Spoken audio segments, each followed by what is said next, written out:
My name is Ensley Woods, and I was 28 years old when a neighbor's phone call told me my grandmother was gone because the two people who raised me couldn't be bothered to pick up the phone themselves.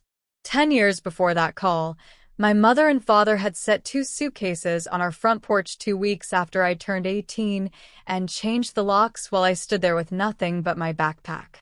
Now here they were, sitting in the front pew at Nana's funeral, my mother gripping my hand like we'd never missed a single Sunday together, murmuring that we should talk about the estate as a family. They walked into that funeral thinking they were walking toward money. What they actually walked into was the one place my grandmother could still speak for herself from beyond the grave, and what the judge eventually read out loud, on the page nobody expected, blindsided every person in that room, including me. I was working a night shift when the call came. I'm a hospice nurse, and that Tuesday in March I was holding a dying patient's hand at 4 in the morning when my phone buzzed. I stepped into the hallway to take it. Ruth Delgado, my grandmother's neighbor of 30 years, was crying too hard to speak clearly at first. My grandmother, Marlene Woods, had passed in her sleep some time before sunrise, peacefully, in her own bed, in her own house, exactly the way she'd always said she wanted to go. Then Ruth said the sentence that turned my blood to ice. "Honey," she said, "your parents have known since 7 this morning. I waited all day for you to show up. When you never came, I figured nobody told you." It was after 4 in the afternoon. My grandmother had been dead for 9 hours, and my own parents had let a neighbor be the one to tell me. I drove the 20 minutes to Nana's Street with my hands steady on the wheel, because hospice work teaches you to save your grief for later, alone, on your own time. Her porch light was already on, glowing the way it always had every evening at 7. Taped to her front door was an index card in my mother's precise handwriting, contents inventoried. "Please do not remove items." Signed, G and P Woods. My grandmother hadn't even been gone a full day, and my parents had already cataloged everything she owned. I need you to understand the house I grew up in to understand what came next. On our refrigerator, where other families hung school drawings, my mother kept a running invoice. She'd started it the month I turned 16. Room and board $150 a month, tracked in blue ink with a running balance. My mother had spent 20 years as a loan officer, and she ran our household exactly like her desk at the bank. Every gift came with a reminder of its cost. My father never once argued with her system. He just sat behind his newspaper and gave me an apologetic little shrug, as if the ledger were some unavoidable law of nature rather than his wife's own invention. Then there was my grandmother's kitchen, 6 streets away.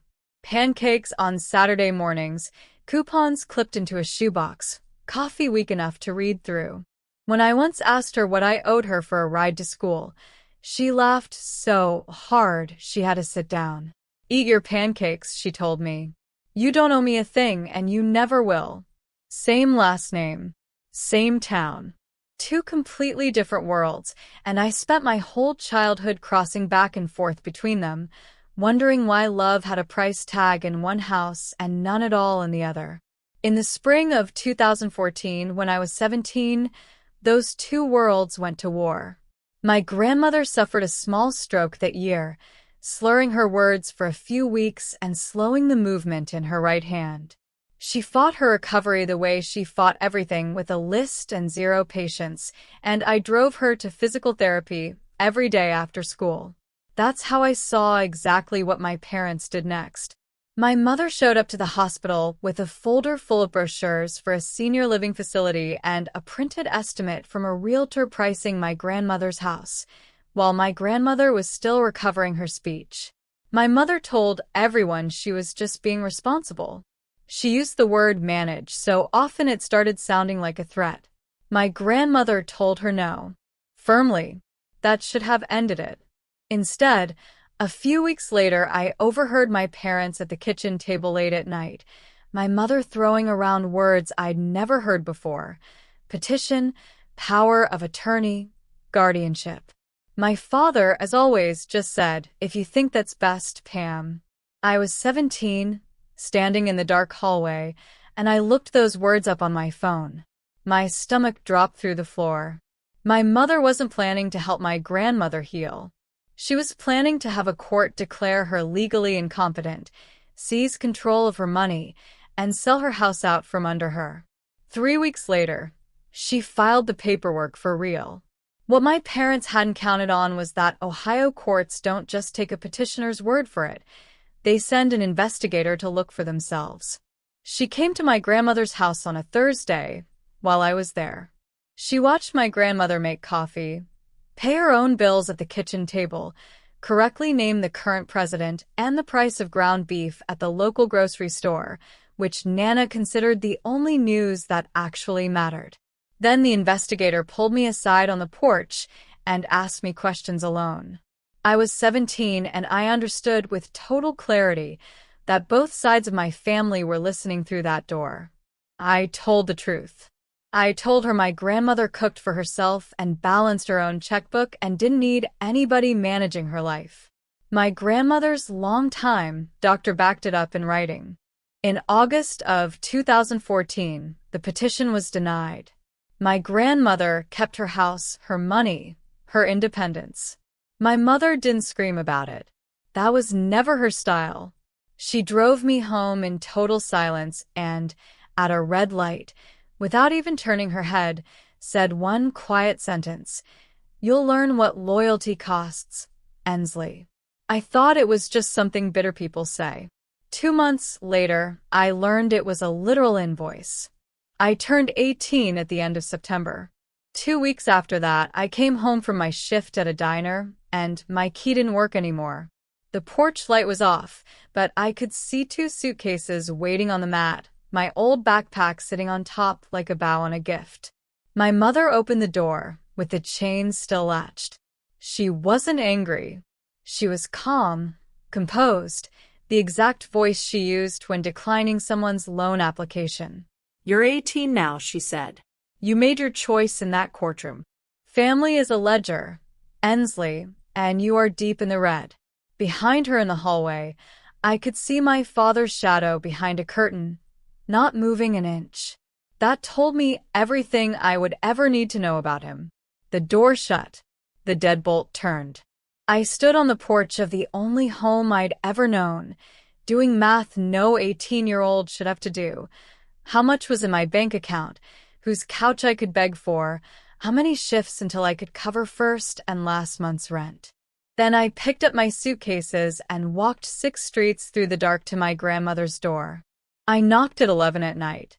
She opened it in her robe, looked at me, looked at the suitcases, and asked exactly 0 questions. She just reached past me, flipped a switch, and the porch light clicked on, warm and yellow, right over my head. "Love doesn't keep books, honey," she said. "It keeps a light on." From that night until the night she died, that light burned every single evening, so I'd always know which house was actually mine. The next 10 years weren't a highlight reel. They were just long. I lived in my grandmother's spare room, then a studio above a hardware store. I waited tables, took out student loans, and put myself through nursing school. I'm proud of that, but I won't pretend it was painless. In November of 2015, at 19 years old, after 13 straight months of double shifts and silence from the 2 people who raised me, I broke. My hands wouldn't stop shaking one night, and my thoughts spiraled somewhere dark and dangerous. I drove myself to the county hospital and admitted myself for 72 hours in the behavioral health unit, alone, telling not one living soul, not even my grandmother. I walked out of that building with a rule burned into me permanently. Need nothing, own nothing, because if nobody holds anything of yours, nobody can drop it. That rule felt like strength for 10 years. Remember it, because it comes back later, in the worst possible way. I got my nursing license at 22 and landed in hospice care, which sounds grim to people who've never done it and feels sacred to everyone who has. Sundays still belong to my grandmother's kitchen, Pancakes, weak coffee. Her reading the obituaries aloud like sports scores. In the fall of 2024, my grandmother started making mysterious appointments with a lawyer named Harriet Cole, coming home each time with her mouth pressed into a flat, sealed line. In October 2024 came the diagnosis: congestive heart failure, end stage. She took the news the way she took an expired coupon, briefly annoyed, then immediately making a plan.